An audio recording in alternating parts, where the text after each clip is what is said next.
নমস্কার, আমি গৌতম বন্দ্যোপাধ্যায়। আপনারা দেখছেন গৌতম ব্যানার্জি অফিসিয়াল। যারা আমার চ্যানেল দেখছেন তাদের কাছে আমার অনুরোধ যে আমার চ্যানেলটাকে আপনারা সাবস্ক্রাইব করুন এবং কমেন্ট করুন এবং শেয়ার করুন। আর অবশ্যই ওই নোটিফিকেশন আইকনটা, বেলটাকে অন করে রাখবেন। আমি কিছু নাম পড়ছি আপনাদের। Nilesh Yadav 108 acre, Govind Yadav 47 acre, Mohan Yadav 17 acre, Seema Yadav 11 acre, Vaibhav Yadav 17, Shalini Yadav 10 acre, Narayan Yadav 19 acre, Nandlal 17 acre, Kalavati 17 acre. এই যে এত একর একর একর শুনতে পাচ্ছে জমি, এরা কারা? এরা হচ্ছেন মধ্যপ্রদেশের মুখ্যমন্ত্রীর আত্মীয় পরিজন, কেউ স্ত্রী, কেউ সন্তান, কেউ বা বোন, কেউ বা শালিকা। এই এত সম্পত্তি এদের, না তাতে কোনো অসুবিধা নেই, কারণ এদের মূলত আবাসনের ব্যবসা বা রিয়েল এস্টেট বিজনেস। কিন্তু সমস্যা অন্যত্র। এই সব সম্পত্তি কেনা বেচা হয়েছে অত্যন্ত কৌশলের সঙ্গে, আর সেখান থেকে ঘোরতর সন্দেহের সৃষ্টি হয়েছে। সেই সন্দেহ দৃঢ় হয়েছে ইন্ডিয়ান এক্সপ্রেস সংবাদপত্রের একটি প্রতিবেদনে। কি বিপদ! এই রাজ্য দেখুন, পশ্চিমবঙ্গে কিছুদিন আগে আমরা একটা সরকারকে হারিয়েছি। হারিয়েছি মানে তিনি চলে গিয়েছেন তারা। কেন? প্রবল দুর্নীতি। আমরা দেখতে পাচ্ছি প্রতিদিনই দুর্নীতির ঝুড়ি খুলছে, আর লক্ষ লক্ষ টাকার দুর্নীতি চোখের সামনে আসছে। এক একজন নেতা মন্ত্রী বিভিন্ন জায়গায় পুলিশের সন্দেহের আওতায় আসছেন, ইডির সন্দেহের আওতায় আসছেন, সিবিআই এর তদন্তের মধ্যে পড়ছেন, পড়ে যাচ্ছেন, আমরা দেখেছি। এবং বাঁচবার জন্য কিনা আমরা জানি না, সেই তৃণমূল দলের প্রচুর সাংসদ বিধায়করা একেবারে সরাসরি পারেনি, পরোক্ষে বিজেপির আশ্রয় তলে গিয়ে বসে আছেন, অন্তত আশ্রয় নিয়েছেন।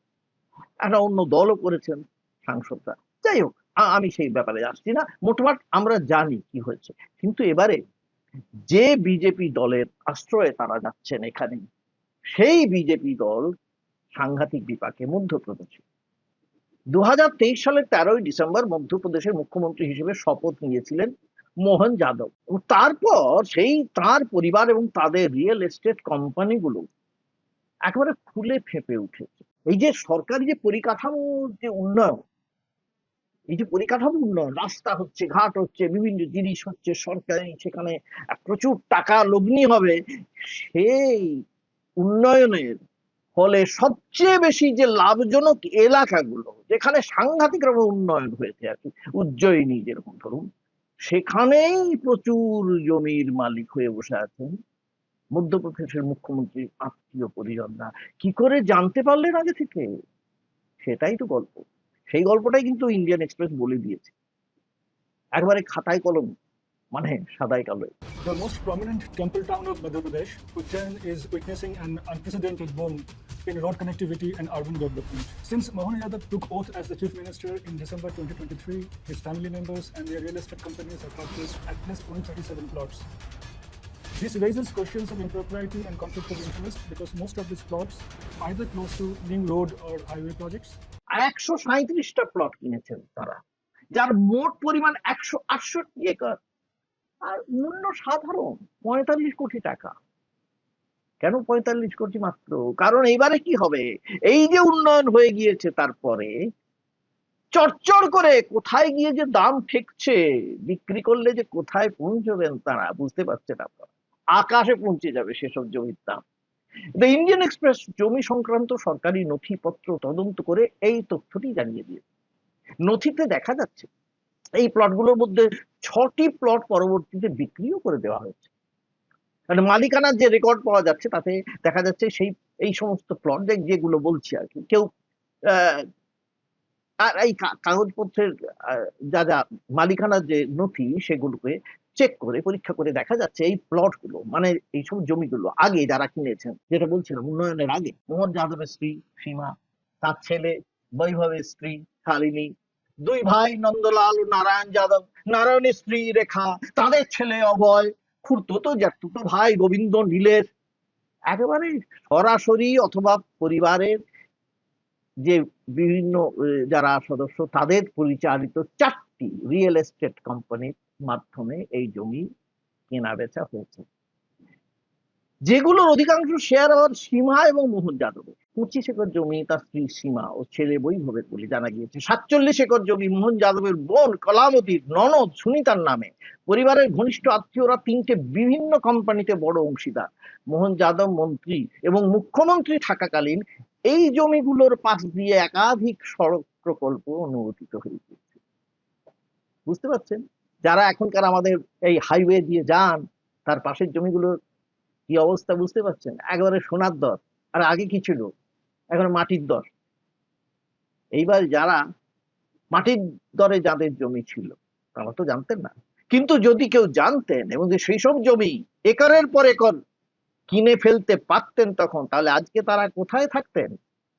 তারা আজকে ক্রোড়পতি, শুধু না কত ক্রোড়পতি কেউ জানে না। এইটাই হয়েছে এখানে। সব জিনিসটা ইন্ডিয়ান এক্সপ্রেসের প্রতিবেদনে যা মনে হচ্ছে যে সব জিনিসটাই আমাদের মোহন যাদবের পরিবার আগে থেকে জেনে গিয়েছিল কোথায় কোথায় সরকারি উন্নয়ন প্রকল্পগুলো হবে, কোথায় কোথায় রাস্তা যাবে, কোথায় কোথায় পার্ক যাবে, কোথায় কোথায় উন্নয়ন হবে বিরাট ভাবে। অতএব সে সমস্ত জমি আগে থেকে কিনে নাও। এটা কি? এটা খুব সুনীতির লক্ষণ কি? আম পাবলিক তো জানতে পারছে না। কে জানতে পারছেন?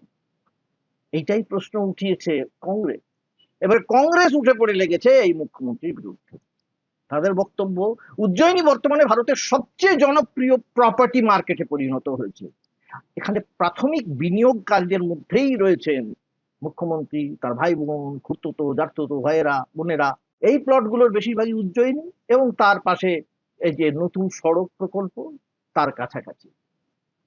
সবচেয়ে বড় কথা, 2035-এ উজ্জয়িনী মাস্টার প্ল্যান যেটা হয়েছে, এই সমস্ত এলাকায় কৃষি জমি থেকে আবাসিক বা বাণিজ্যিক জমিতে রূপান্তর করা হয়েছে, তার জন্য চিহ্নিত করা হয়েছে সেই সব এলাকায় এই যাদব পরিবারের জমি রয়েছে।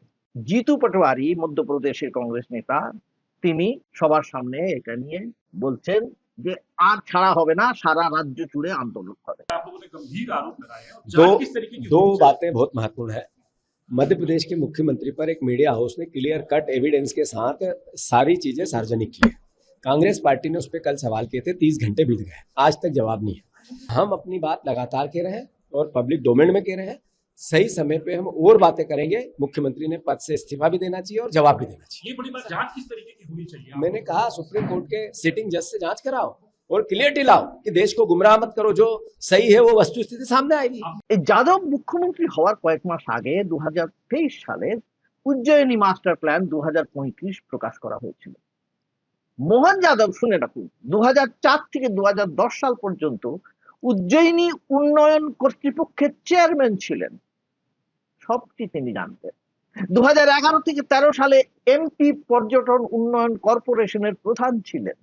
2013 সাল থেকে উজ্জয়িনী দক্ষিণ আসনের বিধায়ক ছিলেন। কাজেই তিনি এলাকার খোল নঞ্চে সব জানেন। 2024 সালের জানুয়ারি থেকে মোহন যাদব মুখ্যমন্ত্রী হিসেবে দায়িত্ব নেওয়ার ঠিক পরেই রাজ্য সরকার এই সমস্ত নির্দিষ্ট এলাকায় একাধিক নতুন সড়ক, হাইওয়ের কথা ঘোষণা করেছে। আবাসন ব্যবসায়ীরা বলছেন ভবিষ্যতে এই জমির দাম কোথায় গিয়ে ঠেকবে কেউ জানে না, চটচট করে উঠছে। আর তা বাড়লে যাদব পরিবারের সম্পত্তির দাম হু করে বাড়বে। এই যে এখানে এত বড় প্রকল্প হবে, সেই গোপন কথাটি ছিল তো গোপনে, জানতেন তো মুখ্যমন্ত্রী, তিনি জানতেন, কিন্তু আম পাবলিক তো ঘুণাক্ষরেও জানতো না। কাজে লাভের গুড় খেয়েছে মুখ্যমন্ত্রীর পরিবার। ইন্ডিয়ান এক্সপ্রেস প্রতিবেদনের মূল সূত্রটি সেখানে, মানে সেই সন্দেহের তারেই বাঁধা। কংগ্রেস এই নিয়েই বিঁধছে মুখ্যমন্ত্রীকে। তবে ইন্ডিয়ান এক্সপ্রেস থেকে বারবার মুখ্যমন্ত্রীর কাছে এই ব্যাপারে জানতে চাওয়া হয়েছিল, কিন্তু সেখান থেকে কোনো উত্তর পাওয়া যায়নি। এবং শুধু তাই নয়, উত্তর পাওয়া যায়নি তাই নয়, সরকার থেকে এক আধিকারিক জানিয়েছেন যে না, এটা মোটেই, এর পেছনে কোনো রকমের দুর্নীতির প্রশ্নই নেই, কোনোভাবে মুখ্যমন্ত্রীকে কোনোভাবে কাঠগড়ায় দাঁড় করানো যেতে পারে না। এই সমস্ত ব্যবসা বা জমির লেনদেন মুখ্যমন্ত্রীর যে পরিবারের যে ব্যবসা তার সঙ্গে সংযুক্ত। এই মুখ্যমন্ত্রী এবং তার কার্যালয়ের সঙ্গে এই সমস্ত ব্যাপারটা যুক্ত করা মোটেই সমীচীন হবে না। কিন্তু কংগ্রেস তো তা শুনতে রাজি হচ্ছে না। তারা মুখ্যমন্ত্রীর বিরুদ্ধে রাজ্য জুড়ে বিক্ষোভ কর্মসূচি নিচ্ছে। সবচেয়ে বড় কথা, বিজেপি থেকে কিন্তু তেমন ধরনের কোনো প্রতিক্রিয়া জানানো হচ্ছে না। বিজেপি কেন চুপ করে আছে?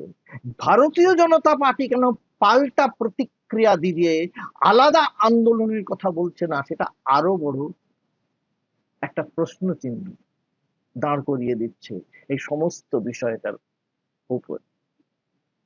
এই ব্যাপারটা কিন্তু আজকে বা কালকে শেষ হবে না, চলতে থাকবে। কারণ ইতিমধ্যে কংগ্রেসের পবন খেরা বলেছেন, এটা শুধুমাত্র জাতীয় ইস্যু নয়, রাজ্যের ইস্যু তো নয়ই, এটা একবার আন্তর্জাতিক পর্যায়ের ইস্যু। মানে ওরা সেইভাবেই নামতে চলেছে।